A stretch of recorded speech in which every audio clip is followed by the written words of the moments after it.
অহংকার নাটকটি আপলোড করা হয়ে গেছে, আপনারা দেখে আসতে পারেন। অহংকার পার্ট 2 কবে, কোথায়, কখন আপলোড করা হবে সবকিছু বিস্তারিত আজকের এই ভিডিওতে জানিয়ে দিব। তাই শুরু করছি আজকের এই ভিডিওটি। যদি নতুন হয়ে থাকেন তাহলে ভিডিওতে লাইক দিয়ে চ্যানেলটি সাবস্ক্রাইব করে পাশে থাকা বেল আইকনটি বাজিয়ে রাখতে ভুলবেন না। প্রিয় দর্শক, আগুন, টনি, সালমা এবং আরো অনেকেই অভিনয় করেছে এবং অহংকার নাটকটিতে আগুন একটি বড়লোক পরিবারের ছেলে এবং সে অনেক টাকা পয়সা, তার বাবার অনেক টাকা পয়সা।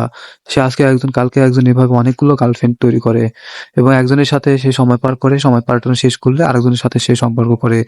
এভাবে তার দিন কাটতেছিল। তো হঠাৎ করে একদিন গ্রামে যায় তার চাচার বাড়িতে।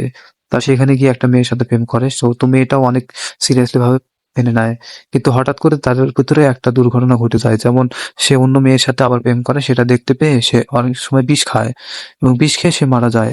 তো হঠাৎ করে একদিন সে বাড়িতে ফিরতেছিল, তো সেই সময় দেখার পর তার অনেক মন খারাপ হয় এবং মন খারাপ হওয়ার পরে সে বারবার চিন্তা করতে থাকে সেই মেয়েটির কথা। তো হঠাৎ করে সে গাড়ি থেকে নামে এবং সেই একটা অ্যাক্সিডেন্ট হওয়ার পরে তার পাটা সে হারিয়ে ফেলে। তো বন্ধুরা, এই নাটকটি আপনারা পুরোটা দেখতে পল্লিগ্রাম টিভি, মনের মতো অফিসিয়াল টিভি এবং মনের মতো টিভিতে গিয়ে দেখতে পারেন। তো বন্ধুরা, শফিকদের এই ভিডিওগুলো কেমন লাগে অবশ্যই লাইক করুন।